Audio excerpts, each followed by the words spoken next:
Sir చెప్పండి. ఏంటి అసలు మీ అంటే టీపీటీఎఫ్ ఏంటి? మీరు ఇప్పుడు అంటే డిస్ట్రిక్ట్ కలెక్టరేట్ దగ్గరికి వచ్చారు. ఏంటి అసలు మీ డిమాండ్స్ ఏంటి? ప్రభుత్వం నుంచి మీరు ఏం కోరుకుంటారు? తెలంగాణ రాష్ట్రం ఆవిర్భవించి 12 ఏళ్ళు దాటింది. 12 ఏళ్ళ తర్వాత రెండో ప్రభుత్వంలో ఉన్నాం. గత ప్రభుత్వం కూడా తెలంగాణ రాష్ట్రం ఏర్పడ్డ తర్వాత బాలరిష్టాల్లో ఉందని చెప్పి ఐఏఎస్లు ఐపీఎస్లు అంతా కూడా పలానా నాయకత్వానికి లోబడి పనిచేస్తున్నారు, కష్టాలు ఉన్నాయని చెప్పి గత ప్రభుత్వానికి 2 ఏళ్ల కాలం ఇచ్చాము. అట్లే గత ప్రభుత్వం చేసిన వైఫల్యాలపై కూడా కొత్తగా వచ్చిన ప్రభుత్వం మేము పరిష్కరిస్తాము, సమస్యలు తీర్చుతాము, బడ్జెట్లో ఇబ్బందులను అధిగమిస్తాము, విద్యారంగానికి 20% కాకుండా 15% అనే కేటాయిస్తాము, విద్యారంగాన్ని బలోపేతం చేస్తాము. అంటే రిక్రూట్మెంట్ పరంగా కానీ లేదా నియామకాల పరంగానే కాకుండా ప్రమోషన్లు, సర్వీస్ రూల్స్ అనేక అంశాలే కాకుండా ఆర్థికపరమైన ఇష్యూస్ పైన కూడా గత ప్రభుత్వం పెండింగ్లో పెట్టిన పెన్షన్స్ కానివ్వండి, జీతాల బకాయిలు కానివ్వండి, జీపీఎఫ్ లోన్లు కానివ్వండి, హౌసింగ్ అలవెన్సెస్ కానివ్వండి, రకరకాల మా డబ్బులు మాకు ఇవ్వడంలో కూడా గత ప్రభుత్వం అలసత్వానికి వహించి ఏదైతే 2-3 ఏళ్ళ సర్వీస్ పెంచిందో దాన్ని కాదని మేము తప్పకుండా వచ్చిన తర్వాత చెల్లిద్దామని చెప్పి మన గౌరవ రేవంత్ రెడ్డి గారు కూడా మాటిచ్చారు. అయితే దీనికి కూడా మేము గత ప్రభుత్వంలో జరిగిన అవకతవకలు కానివ్వండి, ఆర్థికపరమైన నష్టాలు కానివ్వండి, ప్రభుత్వం భరిస్తుంది అని చెప్పి ప్రభుత్వానికి చాలా సానుకూలంగా 2 సంవత్సరాల పాటు టైం ఇచ్చాము. ఇప్పుడు మీరు మొన్న చూసారు, 3వ బడ్జెట్ ప్రవేశపెట్టింది మన ప్రభుత్వం. ఈ ప్రవేశపెట్టిన బడ్జెట్లో అనేక కొత్త పథకాలకి ప్రవేశం కల్పించారు, అలొకేషన్స్ కల్పించారు. కానీ విద్యారంగానికి సంబంధించి వాళ్ళే మేనిఫెస్టోలో ప్రకటించినట్టుగా 15% బడ్జెట్ అలొకేషన్స్ కనీసంగా లేవు. మా డిమాండ్ డిఎస్ కొటారి చెప్పినట్టుగా 30% బడ్జెట్ అలొకేషన్స్ విద్యారంగానికి ఇవ్వాల్సి ఉండగా మేము కనీసంగా 20% ఇవ్వండి అని చెప్పి గత 35-40 సంవత్సరాలుగా ఉపాధ్యాయ సంఘంగా, అంటే తెలంగాణ ప్రోగ్రెసివ్ టీచర్స్ ఫెడరేషన్గా, గతంలో ఏపీ టీచర్స్ ఫెడరేషన్గా మేము అఫిలియేట్ అయిన all India forum for IT education ఆధ్వర్యంలో తెలంగాణ సేవ్ ఎడ్యుకేషన్ కమిటీగా అనేక వేదికల రూపంలో మేము ప్రభుత్వాన్ని డిమాండ్ చేసినాము. 15% ఇవ్వండి, 20% ఇవ్వండి అని. కానీ ప్రభుత్వం మేనిఫెస్టోలో 15% పెట్టుకుంది. ఆ మేనిఫెస్టోని కూడా వాళ్ళే తుంగలో దొక్కి ఇప్పుడు 8.23% ఇవ్వడం అనేది 3 ఏళ్ల తర్వాత 3వ బడ్జెట్లో మేము దాన్ని తీవ్రంగా వ్యతిరేకిస్తున్నాము. ప్రభుత్వ విద్యారంగాన్ని బలోపేతం చేయాలంటే కేవలం డబ్బులేనా అంటే రిక్రూట్మెంట్ పరంగా టీచర్లు ఉండాలి, మౌలిక వసతుల కల్పనలో సొంత భవనాలు ఉండాలి, బాలికలకు టాయిలెట్స్ ఉండాలి, అనేక వసతులు కల్పించాల్సిన ప్రభుత్వము ఇవన్నీ అంటే ఫార్మల్గా ఉన్న స్కూల్స్ని, జిల్లా పరిషత్ గవర్నమెంట్ స్కూల్స్ని ఎలాంటి బాగోగుల గురించి పట్టించుకోకుండా కొత్త విద్యా విధానం తీసుకొస్తామని చెప్పి టీపీఎస్లు, టీఎఫ్ఎస్ల పేరుతోని, అట్లే యంగ్ ఇండియా ఇంటిగ్రేటెడ్ స్కూల్స్ పేరుతో కొత్తగా నూతన భవన నిర్మాణాల కోసం ప్రభుత్వం ప్రణాళికలు చేస్తూ ఉంది. కొత్త స్కూళ్ళు పెట్టొద్దని మేము చెప్పట్లేదు, కానీ ఉన్న స్కూల్స్ని మూసేసి పెట్టే ప్రమాదం రాకూడదని చెప్పి మన టీపీటీఎఫ్గా భావిస్తూ ఉన్నాం. కూడా ఇదే ప్రభుత్వం, మన టీఆర్ఎస్ ప్రభుత్వంలో కూడా చాలా స్కూల్స్ మూసేశారు. అప్పుడు పరిస్థితి ఎలా ఉండేది, ఇప్పుడు ఎలా ఉంది పరిస్థితి? చాలా స్కూల్స్ మూసేసినప్పుడు మేము వ్యతిరేకించాము. ఇప్పుడు గత ప్రభుత్వం తప్పులు చేసిందనే కదా మన కొత్త ప్రభుత్వానికి ఆహ్వానం పలికినాము. మీరు నేను ప్రజలందరూ కూడా వ్యక్తిగతంగా వ్యతిరేకిస్తూ సంస్థాగతంగా మేము అంటే ప్రభుత్వం ఏదున్నా సరే ఇష్యూ బేస్డ్గా మాట్లాడే సంఘంగా మేము తెలంగాణ ప్రోగ్రెసివ్ టీచర్స్ ఫెడరేషన్కి ప్రత్యేక గుర్తింపు ఉంది. ప్రభుత్వాల దగ్గర మన ప్రభుత్వం ఉండదు, అన్ని ఏదొచ్చినా మన ప్రభుత్వమే. ఆ ప్రభుత్వం దగ్గర చొరవతో 2 సంవత్సరాల కాలం సఫిషియెంట్ ఇచ్చాం మేము. కానీ ఇప్పటికీ 3వ బడ్జెట్లో కూడా మొదటి బడ్జెట్ 6.2% ఇచ్చారు, అది 7 ఇచ్చారు, 7.3, 7.57, ఇప్పుడు 8.23కి ఇచ్చారు. అంటే ఈ 3 ఏళ్ల కాలంలో కనీసం 1% బడ్జెట్ కూడా పెంచలేకపోయింది వాళ్ళు. గత తెలంగాణ వచ్చినప్పుడు 14%గా ఉన్న బడ్జెట్ అలొకేషన్స్ ఇప్పుడు 8.23%కే ఉన్నాయి. దీనిలో ఏమాత్రం చేయొచ్చు మనము అంటే జీతాల బకాయిలు ఉన్నాయి, పీఆర్సీ పెండింగ్ ఉంది, గత 4 ఏళ్ళుగా పీఆర్సీ పెండింగ్ ఉంది. నేను మొదటిసారిగా 2022లో పీఆర్సీ కమిషన్కి రిపోర్ట్ మా రాష్ట్ర జనరల్ సెక్రటరీగా సబ్మిట్ చేసినాము. ఆ రిపోర్ట్ పోయింది. తర్వాత మా నాయకత్వాలు ముగ్గురం మారినాము, అయినప్పటికీ ఆ పీఆర్సీ కమిషన్ అట్లే ఉంది, రిపోర్ట్ అక్కడే ఉంది. అంటే పీఆర్సీ రిపోర్ట్ వెంటనే తెప్పించుకొని అమలు చేయాల్సిన అవసరం ఒకటి ఉంది.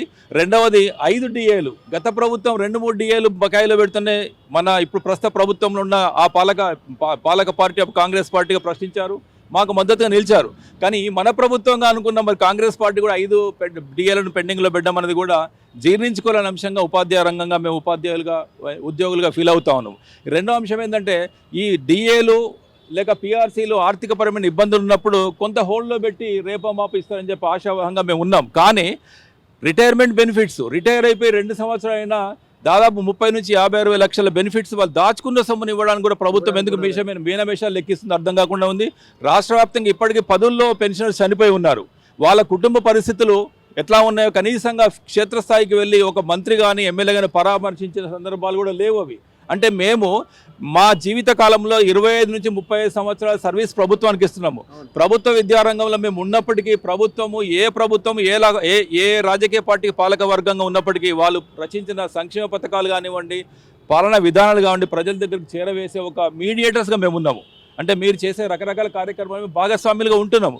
భాగస్వాములుగా ఉండి మీ పథకాలని సక్సెస్ఫుల్గా ఇంప్లిమెంట్ చేస్తూ ఉన్నాం. అయినప్పటికీ మేము మీ యొక్క సర్వెంట్స్గా, ప్రభుత్వంలో సర్వెంట్స్గా ఉన్న మా జీవిత బాగోగుల గురించి మీరు పట్టించుకోకపోవడం అనేది చాలా గర్హించదగ్గ విషయంగా మేము తెలంగాణ ప్రోగ్రెసివ్ టీచర్స్ ఫెడరేషన్గా భావిస్తూ ఉన్నాం. ఎందుకంటే మాకు ఈ మధ్య ఒక కమిషన్ వచ్చింది, ఆకునూరు మురళి గారు అని చెప్పి చాలా ఫేమస్ పర్సనాలిటీ. ఆయన చరిత్రాత్మకంగా కూడా చరిత్ర పుటల్లో ఉంటారు. ఆయన ఐఏఎస్ పోస్ట్కి రాజీనామా చేసి రాజకీయ నాయకుడు కాదు, కానీ రాజకీయ పార్టీలకు అనుబంధంగా ప్రభుత్వ ఒక ఎగ్జిక్యూటివ్ ఆఫీసర్స్గా మనకు ఆంధ్రలో పనిచేశాడు, తెలంగాణ కూడా వచ్చారు. మేము వెల్కమ్ చేసినాం. బడుగు బలహీన వర్గాల సంక్షేమం కోసము, విద్యారంగం కోసం పనిచేసే వ్యక్తిగా తను ముందుకు వచ్చారని చెప్పి ఆహ్వానించాం. కానీ ఆ సారు 18% నుంచి 15 నుంచి 18% బడ్జెట్ అలొకేషన్స్ విద్యారంగానికి ఇవ్వాలని చెప్పి తన కమిటీలో ప్రపోజ్ చేసినారు. మరి ఇప్పుడు అదే ఆకునూరు మురళి గారు టీవీ ఛానల్స్ ముందు కూర్చుండి ప్రతిరోజు టీచర్లకి జీతాల మీద మాట్లాడడము, తనిచ్చిన రిపోర్ట్ పై తనే మాట్లాడడం అనేది చాలా విడ్డూరంగా ఉంది. నేను రిపోర్ట్ ఇస్తే గవర్నమెంట్కి నా బాధ్యత అయిపోయింది, ఆ గవర్నమెంట్ మాట్లాడుకోవాలి రిపోర్ట్ ఏంటన్నది. కానీ ఆకునూరు మురళి గారు రోజు ఏదో ఒక ఛానల్లో మాట్లాడుతూ విద్యారంగం పైన కమెంట్స్ చేయడము, ప్రభుత్వ విద్యారంగంలో టీచర్లు పనిచేయట్లేదని చెప్పడము, ప్రభుత్వ విద్యారంగంలో పనిచేస్తున్న టీచర్ల యొక్క జీతాలు మార్కెట్తో పోల్చినప్పుడు చాలా ఎక్కువగా ఉన్నాయట. నా ప్రశ్న ఆకునూరు మురళి గారికి, ఏ మార్కెట్తో పోల్చుతున్నారు మీరు? ఏది జియో ఇండస్ట్రీనా, లేకుంటే టెక్ ఇండస్ట్రీనా, లేకుంటే కార్పొరేటా, కర్మాగారా, లేక ఆటో డ్రైవరా, లేకుంటే కండక్టరా? మార్కెట్ అన్నప్పుడు నా కూతురికి నాకంటే 8 లక్షల జీతం వస్తుంది ఎక్కువ. మరి నా సర్వీస్ 35 సంవత్సరాలు, నా బిడ్డ సర్వీస్ 4 సంవత్సరాలు. మరి పోల్చుకుందామా? మరి ఎలక్ట్రిసిటీ డిపార్ట్మెంట్లో ఉన్న ఎంప్లాయీ జీతాలు చూడండి, టీచర్ల జీతాలు చూడండి. ఒక 30 సంవత్సరాలు పనిచేసిన ఉద్యోగి యొక్క జీతము మీరు అతి ఎక్కువగా ఉందంటే హార్డ్లీ ఆ ఫిగర్స్ అన్ని ఒక స్టాటిస్టికల్ డేటా తీసుకున్నప్పుడు, సరే మీరు ఒక కన్సర్న్ ఉన్న వ్యక్తి అయితే కనుక, అంటే తక్కువ జీతాలు ఉన్న వ్యక్తుల గురించి ఆలోచించే వాళ్ళు అయితే వాళ్ళు జీతాలు పెంచాలని కోరాలి. కానీ పలానా వాళ్ళ జీతాలు మార్కెట్ కంటే ఎక్కువ. ఏ మార్కెట్ అది? రిలయన్స్ ఇండస్ట్రీసా, లేకుంటే ఇంకా రకరకాల ఇండస్ట్రీస్ మన దగ్గర ఉంది, సాఫ్ట్వేర్ ఇండస్ట్రీయా, లేకుంటే సివిల్ ఇండస్ట్రీయా, ఎలక్ట్రిక్ ఇండస్ట్రీ చాలా ఉంటాయి కదా. సో ఇలాంటి పోలికలు చేయడం అనేది ఒక విజ్ఞులైన కమిషన్ యొక్క అధికారికి భావ్యం కాదు. వాళ్ళు రిపోర్ట్ ఇచ్చారు, రిపోర్ట్ దగ్గర ఉండాలి. మేమైతే ప్రస్తుతానికి పెండింగ్లో ఉన్న 5 DL విడుదల చేయాలని, గత 4 ఏళ్లుగా పెండింగ్లో ఉన్న PRC కమిషన్ పైన ఒక స్పష్టత ప్రభుత్వానికి లేదు. గత ప్రభుత్వం వేసిన కమిషన్ని ఈ ప్రభుత్వం కొనసాగిస్తూ గడువును పొడిగిస్తూ పోతా ఉంది, కానీ ఇప్పటికి కూడా నివేదిక పైన స్పష్టత లేదు. ఆ నివేదిక తెప్పించుకొని తప్పకుండా అమలు చేసి PRCని అమలు చేయాలి. PRC అమల్లో జాప్యం అవుతుందంటే IRని తప్పకుండా రివ్యూ చేసి పెంచాల్సిన డిమాండ్ మేము తెలంగాణ ప్రోగ్రెసివ్ టీచర్స్ ఫెడరేషన్ చేస్తూ ఉన్నాం. మేము అనేక ప్రాతినిధ్యాలు ఉపాధ్యాయ సంఘాల పోరాట కమిటీగా చేసినాము, మా విడిగా తెలంగాణ ప్రోగ్రెసివ్ టీచర్స్ ఫెడరేషన్ చేసినాము, ఐక్య సంఘటన ఎంప్లాయీస్ జేఏసీగా, ఎంప్లాయీస్ టీచర్స్ అండ్ పెన్షన్స్ జేఏసీగా కూడా చేసినాము. అయినప్పటికీ ప్రభుత్వము రకరకాల కారణాలతో దాటవేస్తూ వస్తూ ఉంది. అయితే ఇది ప్రభుత్వం వైపు నుంచి కారణాలు ఏమైనా కావచ్చు. మేమైతే బడ్జెట్ వచ్చిన సందర్భంగా ఒక స్పందన లేకుండా ఉంటే, ప్రభుత్వమే చెప్పిన 15% బడ్జెట్ విద్యారంగానికి కేటాయించలేదు కాబట్టి మీరు ఇచ్చిన 26,674 కోట్ల రూపాయలు విద్యారంగంలో పనిచేస్తున్న ఉపాధ్యాయుల జీతభత్యాల గురించి ప్రస్తావన లేదు. బట్టి గారు మాట్లాడుతున్నప్పుడు పెన్షన్స్ యొక్క జీతాల మీద స్పష్టత లేదు, డిఏల మీద స్పష్టత లేదు, PRC పైన స్పష్టత లేదు. మీరు 26,000 చాలా పెద్ద ఎత్తున కేటాయించిన పోయినసారి కంటే చెప్పారు. మేము ఆ నామాత్రపు 0.6% పెంచినందుకు ఆహ్వానిస్తున్నాము. కానీ 0.6%తోనే ఎన్ని స్కూల్స్ కడతారనే క్వశ్చన్కి జవాబు ఉందా ప్రభుత్వం దగ్గర? TPSలు కడతారంటే ఇప్పుడు యంగ్ ఇండియా ఇంటిగ్రేటెడ్ స్కూల్స్ యొక్క నిర్మాణాలు చేపడతారని చెప్పి అన్నారు. మండలానికి 2 స్కూల్స్ పెడతాం, 5 స్కూల్స్ తీసేస్తామన్నారు. ఇవన్నీ నిర్మాణపరమైన ఖర్చులకు కూడా 0.6% సరిపోతుందా అనే ప్రశ్న కూడా మేము ప్రభుత్వానికి వేస్తున్నాం. కాబట్టి మీ బడ్జెట్లో అలొకేషన్స్ తప్పకుండా రివ్యూ చేసి కనీసంగా మీరిచ్చిన మాట ప్రకారంగా 15% ఇవ్వాల్సిన మేము DPTFగా డిమాండ్ చేస్తా ఉన్నాం. ప్రభుత్వమే చెప్తా ఉంది, రోజుకో ఫిగర్ మారుతూ ఉంటుంది. ఇప్పటికీ 20,000 కోట్ల బకాయిలు ఉంటాయి, కానీ పెన్షన్స్ యొక్క జీతాలు చెల్లింపు కావు. మేము క్వార్టర్లీ 700 కోట్లు ఇస్తున్నామని చెప్పి ప్రభుత్వం చెప్తా ఉంది. కానీ పెన్షన్స్కే చెల్లించడానికి అంత ఖర్చు అయితే కనుక DAలకు ఎట్లా బడ్జెట్, PRCకి బడ్జెట్ ఎట్లా? మళ్ళీ ఒక ప్రశ్న వస్తుంది, ఉపాధ్యాయులు జీతాలు ఎంబడే పోతారని. మా జీతాలు మాకు కావాలంటే మేము GPF సొమ్ము, నేను దాచుకున్న సొమ్ము నా సొమ్ము అవుతుందా, ప్రభుత్వం సొమ్ము అవుతుందా? నేను ఇన్సూరెన్స్ కోసము ఒక 9,5 లక్షల రూపాయలు చెక్ నాకు తయారయ్యే అకౌంట్లో ఉంది. అక్కడ సంవత్సరం క్రితం చెక్ ఇష్యూ అయింది. ఏ సొమ్మది? నేను రూపాయి జమ చేసి ఇన్సూరెన్స్లో జమ చేసిన డబ్బు. నాలాగా వేలాది మంది ఇన్సూరెన్స్ బెనిఫిట్స్ తీసుకోకుండా చెక్కుల రూపంలో వాళ్ళ టోకెన్ నెంబర్లు మాత్రం ఉన్నాయి. ఫైనాన్స్ బటన్లోకి తగిన చెక్కులు పడవు. అట్లా పోలీసులు కావచ్చు, ఉపాధ్యాయులు, ఉద్యోగులు, కార్మికులు, అనేక రంగాల్లో పనిచేస్తున్న వాళ్ళు, గవర్నమెంట్ జీతాలు పొందే ప్రతి ఒక్కరు కూడా వాళ్ళ రిటైర్మెంట్ బెనిఫిట్సే కాకుండా సర్వీస్లో ఉన్న వాళ్ళ యొక్క ఇన్సూరెన్స్ క్లెయిమ్స్ కూడా శాంక్షన్ కావట్లేదు. మేము దాచుకున్న సొమ్ముకి కూడా ఒక జవాబుదారీతనం లేదు, శాంక్షన్ కావట్లేదు. కేవలం టోకెన్ నెంబర్ మాత్రం వస్తుంది. టోకెన్ నెంబర్లు పట్టుకొని ఫైనాన్స్ తిరిగినప్పటికీ ఎవరు స్పందించలేని పరిస్థితిలో ఉన్నారు. కాబట్టి ప్రభుత్వం ఈ సందర్భంగా కొత్తగా బడ్జెట్ సందర్భంగా దీన్ని వితిన్ నో టైం రివ్యూ చేసి సరిపడా బడ్జెట్ అలొకేట్ చేసే విధంగా చర్యలు తీసుకుంటారని చెప్పి తెలంగాణ ప్రోగ్రెసివ్ టీచర్స్ ఫెడరేషన్గా మేము డిమాండ్ చేస్తూ ఉన్నాం.